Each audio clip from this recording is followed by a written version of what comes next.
the Kansas City Chiefs are back in the Super Bowl.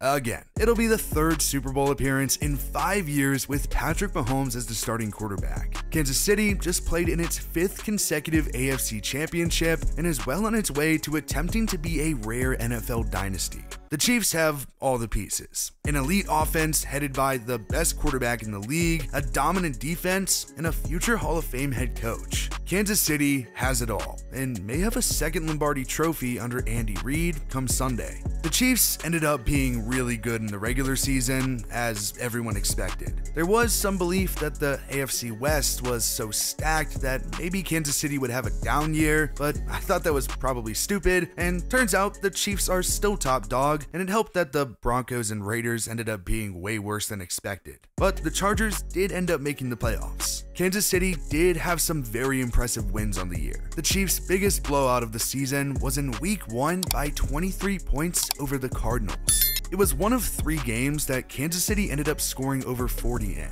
A 41-31 win in Week 4 versus Tampa Bay, and a 44-23 victory over San Fran in Week 7 being the others. Those were both playoff teams, even if the Buccaneers were kind of a Mickey Mouse playoff team. The Chiefs being able to put up 44 points on that 49ers defense is certainly kind of a big deal. Kansas City actually played in 8 games against teams that made the postseason. The Chiefs beat the divisional rival Chargers twice, the Bucs and Niners, as I mentioned, the Jaguars, and the Seahawks. One of the big knocks on Kansas City was that it did lose both games against the best teams in the conference. The Chiefs lost to both the Bills and the Bengals. They were close games though, but you have to be able to win in tight games against the best. The only other loss on the regular season came against the Colts. Somehow, I don't really know how that happened, but it certainly is a clear outlier. The Chiefs finished in first in the AFC, despite, like I said, losing to the 2nd and 3rd seeds during the regular season. So Kansas City got to sit back and watch the wildcard round, and was set to likely play the winner of the Chargers-Jaguars game. It seemed like the Chiefs were going to play the Chargers for a 3rd time, but they somehow managed to blow a 27-point lead, and Jacksonville ended up moving on. The Chiefs' 2 games to get to the Super Bowl have been very, very close and near coin flip games. The Chiefs did get it done against Jacksonville 27-20, but it came with a big problem: a Patrick Mahomes high ankle sprain.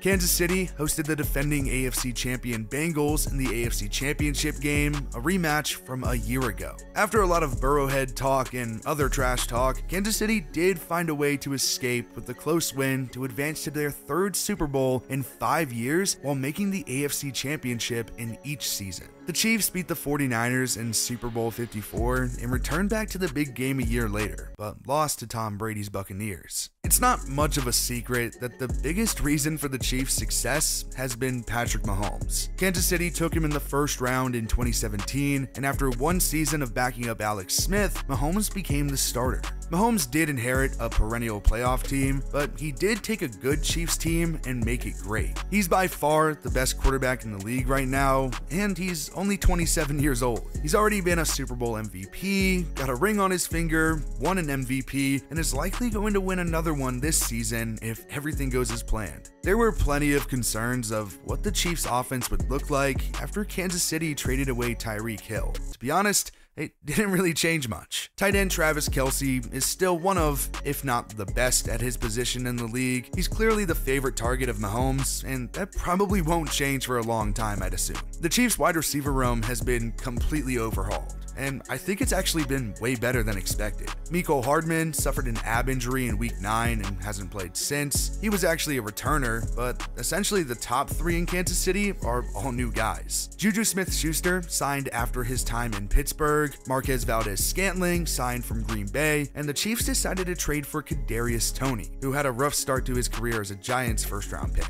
Running back Clyde Edwards-Helaire had been kind of inconsistent and landed on injured reserve during the season. He ended up losing the starting job to 7th-round rookie Isaiah Pacheco, who rushed for 830 yards in the regular season. It helps that the Chiefs have one of the best offensive lines in football. I mean, Creed Humphrey is probably the best center in the league. He didn't give up a single sack this season. Then you got Orlando Brown, who's an elite left tackle. Joe Thuney and Trey Smith are a good guard duo, and there's just a lot of good pieces on that Chiefs offense. offense. Kansas City has plenty of talent on the other side of the field too. Sometimes it kind of gets lost because of how good and fun the Chiefs' offense is. But don't get it twisted, Kansas City has one of the best defenses in the league. It starts with Chris Jones. He just took over against the Bengals in the divisional round, and he's been one of the best interior linemen in football for a long time. And this year, he was arguably even better than his normal. Frank Clark off the edge still has it, and the linebackers performed well all season, Nick Bolton and Willie Gay Jr.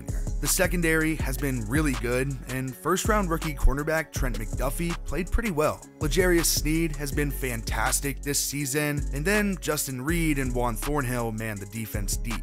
The Chiefs just have a ton of talent on offense and defense. Couple that with a legendary head coach, Andy Reid, and you're looking pretty good. Sunday is going to be the Andy Reid Bowl. He's the only head coach to win 100 games and appear in 4 consecutive conference championships with 2 different franchises. Reid was the Eagles head coach for 14 years and had a .583 winning percentage. He did make it to a Super Bowl, but Philadelphia lost to the Patriots. Reid had to wait until his 21st season as an NFL head coach to finally reach the ultimate glory of becoming a Super Bowl champion. He's now in his 10th year as the Chiefs head coach and has a .722 winning percentage in Kansas City, and I don't even think he's even close to done. Like I said before, this Chiefs team is absolutely stacked. Don't let the star-studded roster of Philadelphia fool you. This Chiefs team can 100% keep up. Now, as a born and raised Patriots fan, I'm not the biggest Chiefs fan, mainly because they always kicked our ass once Mahomes became the starter. But as a pure football fan in general, it's hard to deny just how good they've been since Mahomes has come into the league. And speaking of Mahomes, he's just so fun to watch. The throws he can make and just the pure playmaker he is just so impressive. He really does just make the game that much more enjoyable to watch. Honestly, in a quarterback-only comparison, I think Mahomes has Hurts beat by a landslide, and I don't think many would disagree with that. Sorry, Philly fans. Travis Kelce is still a stud and somehow manages to find himself wide open at the perfect times, like literally always. I can't tell you just how infuriating that kind of thing was watching the Chiefs play the Patriots back when Brady was there, but I do gotta give him some respect. I'm still more of a Kittle guy myself, but Travis Kelce is just as good. Isaiah Pacheco has been a really nice surprise in the run game. He has crazy bursts of speed in the open field, and it really does help that that offensive line is so stacked, and they're really going to need to be if they're going to compete with that dominant Eagles defensive front. About 2 weeks ago, I would have said that the Mahomes ankle injury kind of concerns me, but after watching him play in the AFC Championship game, I'm really not that concerned about it. I do personally think the Chiefs are going to take it on Sunday, but I do expect it to be a close game, and I honestly wouldn't be too surprised if Philly can somehow squeeze it out. I will, unfortunately so, be rooting for the Chiefs on Sunday. I really can't help but to get prime Brady Patriots vibes from this team. Now, I know that sounds kind of weird, but just hear me out. The saying was always never bet against Brady, but now it feels like I can never bet against Mahomes. Andy Reid is an offensive genius, and he's really pulled that wide receiver room together really well in my opinion. I actually love Coach Reid. He's one of those guys where it's just really hard not to root for. He's just a really cool personality in the league. I'm really hoping we can get that man a celebratory cheeseburger if the Chiefs can take the W on Sunday. The Chiefs are this dominant team that has essentially ran through the rest of the AFC on their way to their Super Bowl appearance. The Eagles, on the other hand, are no slouches either. They're back in the big game after just 5 years when Doug Peterson and Carson Wentz led them the way, except this time it's a completely different team. Nick Sirianni is leading the way, and Jalen Hurts has really come into his own this season, and it's been really impressive to watch. This Super Bowl is going to be so much fun to watch, and while I'm not the biggest fan of either teams, I'll be rooting for the Chiefs to bring home their second Lombardi in the Mahomes era. Let me know down in the comment section below who you think is going to be walking away with the W on Sunday and why. Thank you to the guys that made it to the end of this video, and we'll see you again in tomorrow's video. Peace.